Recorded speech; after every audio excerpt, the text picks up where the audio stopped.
한번 따라하실까요? 십자가와 사역의 선포. 십자가와 사역의 선포, 이런 제목으로 말씀 은혜를 나누기 원합니다. 누가복음 4장 18절에 우리 첫날 말씀을 나눴지만 예수님이 사명을 출발 선언하는 겁니다. 이건 그냥 말씀 속에서 깨달았을 때는 예수님께서 이제 사역을 시작하시는구나 라는 정도로 알았는데, 이번 고난주간의 말씀을 묵상하고 깨닫다 보니까 엄청난 전쟁을 선포하는 선전포고였었습니다. 아담과 하와 이후 잃어버렸던 에덴, 잃어버렸던 의, 잃어버렸던 생명, 잃어버렸던 하나님의 축복, 잃어버렸던 영원한 생명나무, 이 모든 것을 잃어버리고 인간은 죄로 인해서 생로병사, 이 말이 이렇게 힘들고 어려운 말인 줄 몰랐어요. 태어나서 노화되고 늙어가고 병들어 죽는다. 그냥 그러려니 했었는데 왜 이런 일이 벌어집니까? 생명나무를 잃어버렸기 때문이죠. 모든 인간은 이제까지 생로병사는 운명인 줄 알았습니다.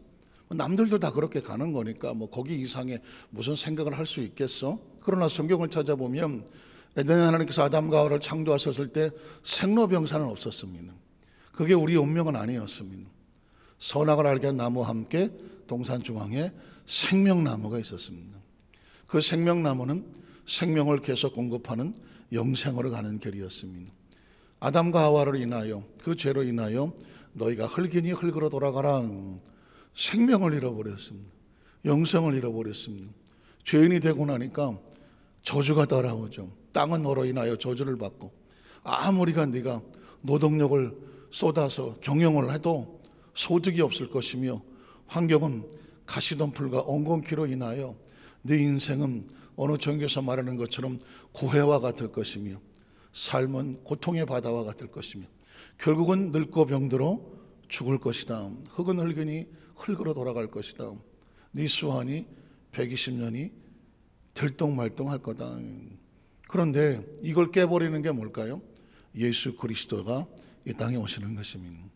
예수님이 생명나무로 우리에게 오셔서 하나님이 세상을 이처럼 사랑하셔서, 사랑의 대가가 뭘까요? 영생을 되찾기 위하여 예수를 믿는 자마다 멸망하지 않고 영생을 얻게 하려 하심이라. 제가 그 전에 요한복음 15장 포도나무의 비유를 해서 말씀을 나눌 때 제가 느껴지는 말씀은 그랬습니다. 예수님이 생명나무야, 너희는 붙어있는 가지와 같아. 그렇다면 포도나무는 보통 식물은 땅에서 뿌리를 내리고 줄기를 뻗어서 가지를 공중에 뻗지 않습니까? 그런데 예수 그리스도는, 인자는 하늘에서 내려와서 하늘로 올라간 자는 인자밖에 없다. 예수님은 하늘에서 내려온 생명나무인 거예요. 믿으십니까? 한번 상상해 보시겠어요? 생명의 나무가 거꾸로 하늘에서부터 내려와서 그 줄기가 땅에 닿았습니다. 그래서 그를 믿는 자마다 생명나무의 가지에 붙어 있게 되니까, 하늘에서부터 생명을 연결받으니까 그를 믿는 자마다 멸망하지 아니하고 포도나무에 붙는 가지와 같이 그 생명을 공급함으로 영생을 얻게 하려 하심이라는 것입니다.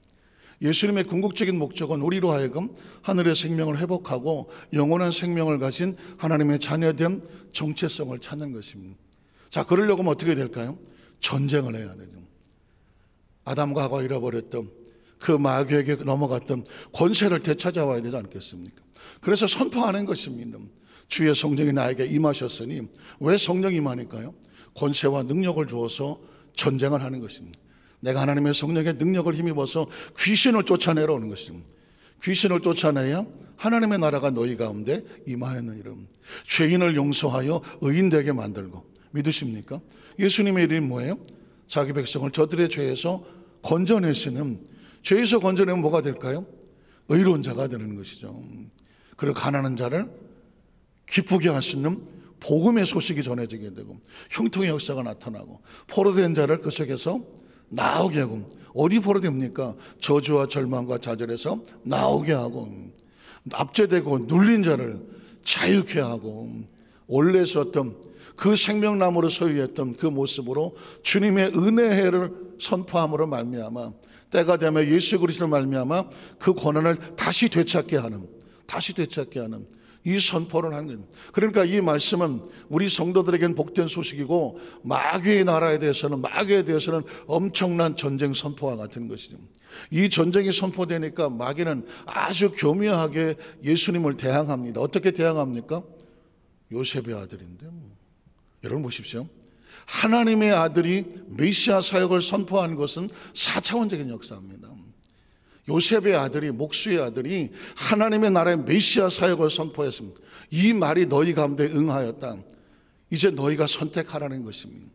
육신의 몸을 입은 요셉의 아들은 3차원으로 보이죠. 목수의 아들입니다. 나이 30밖에 안 됐어요. 이 30의 3차원의 아들이 그 입에서 나오는 이야기는 하늘의 이야기를 하고 하늘의 생명을 이야기를 하고 4차원의 권세를 얘기하고 그리고 하나님 말씀의 응답을 얘기하고 이 말이 너희 가운데 임하였다. 그럼 어떻게 해야 되죠? 선택을 해야 됩니다. 요셉의 아들로 볼 것이냐? 안 아니면 하나님의 아들로 볼 것이냐? 둘 중에 하나입니다. 마귀는 어떻게 다가오냐면 요셉의 아들이야. 이 이야기는 뭐냐면 3차원으로 끌어당기는 것입니다. 신앙생활의 가장 무서운 적은 뭔지 아십니까? 하나님의 사람들이 3차원의 시선으로 끌려내려는 것입니다. 아유 난 못해. 아유 내가 어떻게 하겠어? 난 그렇게 할 수 있는 사람이 아니야. 자기 자신을 바라보며 3차원의 신앙으로 전락해버리면 아무것도 할 수가 없는 것입니다. 그래서 마귀는 우리에게 요셉의 아들이야. 요셉의 아들이 하는 순간 뭐가 될까요? 꿈이 잃어버리고 희망 잃어버리고 능력 잃어버리고 비전을 잃어버리고 요셉의 아들이 뭘 하겠어요? 마귀는 항상 우리에게 3차원으로 끌어내립니다. 그러면 하나님의 말씀은 열면 어떻게 될까요? 4차원의 세계를 펼쳐나가는 것입니다. 왜 4차원의 세계일까요? 하나님의 세계예요. 성령님의 세계예요. 능력의 세계예요. 기적의 세계예요. 치유의 세계예요. 성경은 창세부터 계시록까지 펼치면 뭘까요? 하나님이라고 하는 거대한 창조주가 움직이는 4차원의 세계가 펼쳐지는 것이죠. 그러니까 다윗은 말하지 않았습니까? 내 눈으로 봐서는 이게 이해가 안 돼. 어떻게 해야 돼? 주여 내 눈을 열어서 눈을 열어서 주님의 기이한, 왜 기이해요? 3차원을 넘어서는 4차원의 이야기니까, 하나님의 이야기니까 기이한 법을 깨닫게 해 주시옵소서. 이건 머리로 깨닫는 게 아니에요. 3차원의 세계에 대한 믿음을 갖게 하여 주시옵소서. 여러분, 저와 여러분이 현실을 보게 하게 하고 목수의 아들을 보게 하고 내가 뭘 하겠어라고 그런 아주 무서운 마귀의 세력입니다. 그러면 예수님께서 어떻게 하겠어요? 그래 나 목수의 아들이야. 나 아무것도 못해. 내가 뭘 하겠어? 예수님께서 뒤로 물러가실까요? 아니잖아요. 그래서 어떻게 합니까? 예수님께서는 말씀의 권위와 권세를 선포하지 않습니다. 말씀을 선포하니까, 가버음에 내려서 말씀을 선포하니까 사람들이 놀랐다고 말하지 않습니다. 충격을 받았다고 말하죠. 아니 그런 세계가 있었어? 그런 차원이 있었어? 우리가 사는 이 지구가 다가 아니야? 이 팔레스타인 가나안 땅 이게 다가 아니야? 또 다른 세계가 있다고? 우주 바깥의 세계가 있다고? 하나님의 세계가 있다고? 그들은 하나님을 알고 있었죠. 구약 성경을 아니까. 근데 하나님을 전설로 알고 신화로 알고 옛날 스토리로 알았죠. 그런데 그 하나님이 살아계시다고? 그 차원이 우리 가운데 계시다고? 하나님의 아들이 우리를 사랑하여 찾아와서 우리에게 하나님의 세계를 펼쳐나간다고? 우리가 이 세상을 끝났을 때 흙먼지로 사라지지 아니하고 또 다른 차원에서 영원한 영생이 있다고? 말씀을 들을수록 신기하고 귀하고 놀라운 것이죠. 땅에 사는 사람에게 우주에 대한 얘기를 해보십시오. 저 별에 대한 이야기를 해보십시오. 그 이야기만 해도 무궁무진하지 않습니까? 그러나 우리는 별의 차원을 넘었습니다. 별은 아무것도 아닙니다. 우리가 옛날에 하늘의 별을 보면 상상의 세계고 신화의 세계지만 가만히 그래봤자 우주 아니에요. 그래봤자 우주 아니라고. 저와 여러분은 사이즈가 우주 정도는 게임도 아니에요. 우리는 우주 바깥을 바라보는 사람 아닙니까? 하나님의 차원을 바라보는 사람 아닙니까? 왜 하나님의 차원을 바라봅니까? 누구의 아들입니까? 알기는 좀 아시는가? 우리가 누구 아들이에요? 누구의 자녀예요? 그 하나님은 어디 계시는 분이에요? 지구에 계셔요? 우주에 계시나? 우주 바깥에서 우주를 창조하시고 우리 가운데 계시는 분 아니겠습니까? 그러니까 어떻게 해야 돼요? 그런 그 세계를 선포하면 사람들이 입을 딱 벌리고 놀라고 눈이 휘둥그레지고 그런 차원이 있어서 물론 목수의 아들로 보는 사람은 그 말이 믿어지지 않지만 하나님의 아들로 보여지면 그런 역사가 나타나고, 그래서 그걸 회방을 하려고 귀신 들린 더러운 곳이 쫓아와서 소리를 지르고 회방을 하려고 하지 않습니까? 하나님의 역사가 나타나려고 하면요 꼭 귀신의 역사가 나타납니다. 기도원 가서 설교를 해보면 알아요. 하나님의 강력한 역사가 나타나면 한쪽 구덩이에서 귀신이 소리를 지르고 앉아있거든. 왜 그럽니까? 주의를 산만하게 하고 사람들로 하여금 공포를 주게 하고, 저거 뭐야? 집중하지 못하게 하려고 하는 것이거든. 예수님 말씀을 선포하니까 귀신 나가고 예수님께서 꾸짖었다는 얘기는 뭘까요? 차원의 이야기입니다. 귀신은 4차원적인 존재거든요. 4차원의 존재는 말로 설득해서 왜 차비 줄게 나가는 존재가 아닙니다. 4차원의 영적인 권세를 가지고 약하고 더러운 귀신의 존재가 드러나면 예수 그리스도의 이름의 권세와 명령으로 이 시간에 선포하노니 떠나갈지어다라고 그러죠. 영적 세계를 말하는 것은, 귀신은 영적 권위로 쫓아내야 되는 것이거든요. 귀신이 당하니까 그 사람이 잠잠하여지고 그 사람이 상하지 않냐고 회복이 되더라. 이야기는 뭘까요? 나는 목수의 아들이 아니다라는 얘기를 하는 거죠. 가버나움에서 요셉의 아들이라고 무시를 당하고 조롱을 당하고 사람들이 절벽에 끌려가서 집어 던지려고 말했지만 그 사이를 뚫고 지나가 버렸습니다. 예수의 복음은 받아들이지 않는 곳에는 갈 필요도 없는 것입니다. 영접을 해야 돼요. 영접하는 자 곧 그 이름을 믿는 자들에게 복음이 흘러 들어가면 그 사람에게 하나님의 자녀가 되는 권세를 주시는 것이죠. 그래서 여러분 기억하십시오. 요셉의 아들이라고 믿는 사람에게는 복음이 흘러 들어가지 않지만 그 말씀을 듣는 자들에게는 어떻게 됩니까? 나는 요셉의 아들이 아니야, 하나님의 아들이야. 믿으십니까? 영적 권세가 임하게 되니까 말씀의 권세가 나타나고 능력의 권세가 나타나는 것이죠. 성경은 왜 4차원적인 이야기에서 예수님의 사역이 나타나느냐? 이유가 딴 게 아닙니다. 몸은 육신의 몸을 가지고 있는 3차원적인 존재이고 완전한 인간이지만 그에게는 완전한 신적인 하나님의 자녀된 권세가 있어. 예수님께서 그렇게 하신 이유는 뭔지 아십니까? 저와 여러분의 존재도 육신을 가지고 있는 3차원적인 존재야. 3차원의 학교에서 공부를 했어. 3차원의 책을 봤어. 3차원의 교수와 교사들이 가르쳤어. 그래서 우리 머릿속에는 3차원밖에 없어. 이게 다야. 생로병사야. 그런데 예수님의 세계를 펼쳐지게 되면 생로병사가 없어.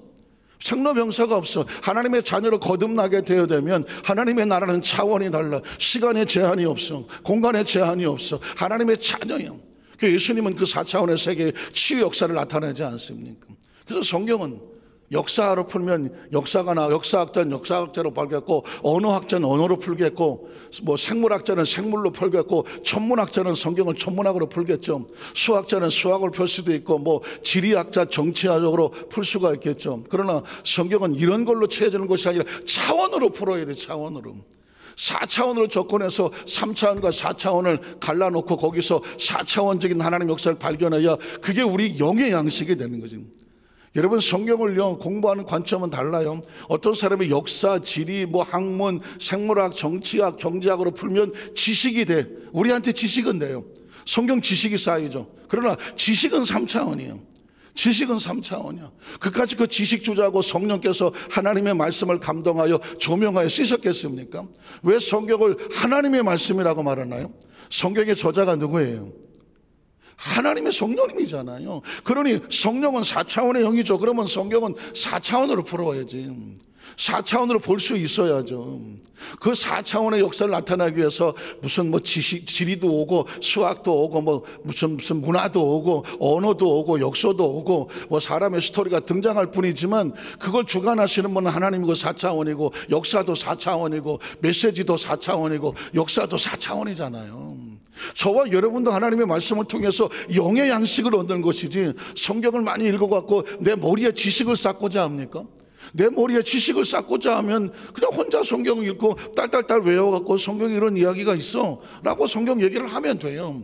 그건 지식에 불과해요. 그러나 성경의 단어 한마디 한마디 속에 있는 하나님의 영적인 감동과 조명을 받아서 하나님의 메시지를 선포하려고 하면 이건 차원으로 들어갈 수밖에 없어요. 그래서 제가 오랫동안 제 마음속에 품고 있는 4차원적인 성경의 해석이 필요하다라고 하는데 최근에 신학원에서 저에게 강의 요청을 해왔어요. 그래서 어떤 과목으로 강의를 했으면 좋겠습니까? 나는 제가 내가 막말로 무슨 신화 지식을 자랑할 것도 아니고 어쩌고 저쩌고 나는 하고 싶은 게 뭐니? 여기 4차원의 관점에서 성경을 해석해서 그 해석한 것을 가지고 성경을 나누고 싶다. 그런데 다행히 그러면 영산신학은 4차원의 신학이거든요. 신의 관점에서 성경 해석이라는 과목을 가지고 성경으로 해석해 주십시오라고 제가 강의 제목을 허락을 받아서 이제 요즘은 이제 코로나 때문에 직접 가서 하지 못하고 녹화를 해서 이제 그 시간에 녹화 강의를 하게 되는데, 그래서 오늘 10시 반부터 제가 기도하다가 어떻게 할까 하다가 이제 우리 교회에서 녹화를 했다. 신학교 강의를 제가 이제 하는데, 오늘은 이제 4차원에 대한 총체적인, 그동안 제가 설교 시간이니까 제한을 받으니까 뜨문뜨문할 수밖에 없는데, 총체적으로 오늘은 전체 서론을 얘기하고 다음 주부터는 창세기 1장부터 12장까지 총 강의가 14강이, 그러니까 첫날은 서론을 하고 마지막 날은 종강을 하게 됐지만 그 안에 12번이니까 12번에 12장은 한 강의에 한 장씩 해서, 그래서 생각하니까 너무 아깝잖아요. 그래서 우리 성도들 가운데 혹시라도, 이건 뭐 그냥 적네, 혹시라도 마음에 소원이 계셔서 오실 수 있는 분은 같이 들을 수 있겠는, 대신에 이 강의이기 때문에 바깥으로 나갈 수는 없어요. 그러나 4월 26일 날이 첫 강의이기 때문에 4월 26일이 지나고 나면 첫 강의는 오픈될 수 있어요. 그래서 어떤 분이 그 강의를 좀 보내주실 수 없겠느냐라는데, 제가 26일까지는 못 보내드리고 4월 26일이 지나고 나면 첫 강의 오픈이 되니까 그때는 이제 우리 성도들 가운데 그 강의 좀 듣고 싶고 알고 싶다고 하신 분들에게 오픈은 될 수 있을 것 같아요. 제가 지금 얘기하는 거예요. 제가 나름대로 한 33년 목회를 하고, 그 다음에 좀 이따가 제 강의 시간에 뭐 제 아카데믹 백그라운드 아니면 사역의 백그라운드 또 여러 가지 이야기를 할 수 있게 되겠지만, 그런 관점에서 해보니 다른 데는 관심이 제가 없어요. 오직 4차원의 관점에서 성경을 보내서 이걸 알려줘야 되는데, 죄송하지만 이 이야기를 하는 것은 4차원의 영성을 하는 조영계 목사님 외에 우리 순복음 우리 교단 목사님들 제외하고는 이 부분을 가지고 펼치고 접근하고 하시는 책도 없고 내용도 없어. 그래서 제가 참고 도서는 오로지 조영계 목사님 4차원의 영성이고, 영어로 번역은 The First Dimension이라고 하는 그거밖에 없음. 거기 관점이 나오고 나머지는 다 이제 같이 연구해서 풀어 나가야 되는 건데, 저는 그 얘기를 우리 여도수 만산교회 성도들에게, 이 관심 있는 성도들에게 그 말씀을 알려주고 그것이 퍼져 나가기를 간절히 소원하는 것입니다. 자, 이렇게 되면 왜 그러냐면, 예수님께서는 하늘에서 왔다. 하늘은 4차원이거든요. 하늘에서 왜 옵니까? 하늘의 이야기를 하려고 온 얘기. 하늘에 뭐가 있습니까? 시간과 공간을 초월한 하나님의 나라 세계가 있는 것입니다. 와서 하나님의 나라를, 예수님이 가시면서 대박 아니면 쪽박이었습니다. 대박 아니면 쪽박이에요. 예수님의 복음은. 왜? 하나님의 나라에 관심을 가지고 있는 사람들은 수도 없이 몰려들 대박이에요. 그러나 하나님의 나라 차원의 관심, 저 목수의 아들로 바라보는 3차원으로 바라보는 사람은 예수를 어떻게 합니까? 오히려 저항하고 조롱하고 떠나라고 하고 죽이려고 달려들었거든요. 소위 말하는 바리새인과 서기관들, 성경을 알고 매일 쓴다고 하는 사람들은 예수의 복음을 하나도 받아들이려고 하지 않았어요. 왜? 4차원에 대한 관심이 없었어. 하늘에 대한 관심이 없었어. 그냥 전통과 족보를 가지고 우리는 아브라함의 후손이기 때문에 가만히 있어도 우린 천당 갈 사람들이야. 예수의 복음 같은 그런 거 다 필요 없어. 쪽박이었습니다. 그러나 예수를 믿고자 하는 하나님에 대한 소원을 가진 사람들은 자수로 본 얘기에 시돈 땅, 그리고 저 이방에서도 몰려 들어왔습니다. 그러니까 예수의 복음은 대박 아니면 쪽박이다. 4차원에 관심이 있고 소망 있는 사람들은 대박처럼 몰려올 것이고, 관심이 없는 사람은 쪽박이에요. 아무런 의미가 없는 거예요. 그래서 성경을 여러분, 우리 여도수 만삭교회 성도들 가슴 속에, 생각 속에 우리는 하나님의 그 4차원의 하나님에 대한 소원이 있지 않습니까? 이만큼 인생을 살아보고 나면 뭐 지구에서 모를 게 뭐가 있겠어요? 나이 40 넘으면 귀신도 보인다는데 뭐 지구에 더 관심이 있어요? 인생에 또 뭐 더 거의 관심이 있느냐고. 이만큼 살아보면 아, 인생은 이런 거구나. 거의 감이 잡히지 않습니까? 그럼 여기서 천년 만년 살라고 하면 그 다음 뭐 시간 때우기밖에 안 되는 거죠. 뭘 해야 됩니까? 예수님께 하나님 말씀 또 다른 차원이 있는 거예요. 또 다른 차원. 그게 성경 속에서 발견하는 것이고 예수님께서 우리에게 선포하시는 것입니다. 자, 그러면 오늘은 예수님께서 똑같은 거예요. 똑같은 거. 나는 목수의 아들이 아니야. 내가 움직이는 곳마다 하나님의 또 다른 차원의 역사가 나타나. 제가 읽어드리고 끝나겠습니다. 첫 번째로 예수님의 치유사역의 모습입니다. 누가복음 4장 38절에 보면 예수께서 일어나 회당에서 나가사, 잘 들어보십시오. 예수가 움직이면 하나님의 나라가 움직이고 하나님의 능력이 없는 것이고 시간과 공간을 초월하는 4차원이 움직이는 거예요. 회당에서 나가서 시몬의 집에 들어가시니 어떤 일이 벌어집니까? 시몬의 장모가 중한 열병은 어디서 왔나요? 아담과 하와예요. 그 죄로 인한 인간의 생명을 파괴하는 세력과 부딪힌 것이죠. 사람들이 그를 위해서 예수께 구합니다. 뭐라고 구할까요? 그를 고쳐달라고 말하겠죠. 질병을 고치는, 이 병의 세력을 고치는, 병은 단 게 아니에요. 생명을 위협하는 거잖아요. 그러면 병을 고치려면 어떻게 될까요? 생명이 들어가야 되는 거죠. 생명. 예수님은 생명이라고 말하는 이유는 뭘까요? 생명이 와서 열병을 꾸짖었다고 말해요. 병의 세력으로 본다고 하면 생명이 열병을 꾸짖었더니 병이 어떻게 합니까? 병이 떠나거든요. 병이 들어왔다가 병이 떠난다. 병을 세력으로 보는 거예요. 세력으로 보는 것이죠. 그래서 이 세력을 본다고 하면 이건 차원적인 대결이에요. 병의 뒤에 어떤 다른 세력이 있다고 한다면 이 세력을 쫓아내면 병도 떠나가는 것입니다. 그 어떻게 될까요? 여자가 일어나서 그들에게 수종을 들으라. 이게 정상인 것이에요. 이게 정상적인 모습을 말씀하는 거예요. 자, 그 다음 절을 보면, 자, 해질 무렵에 사람들이 온갖 병자들을 다 데리거든.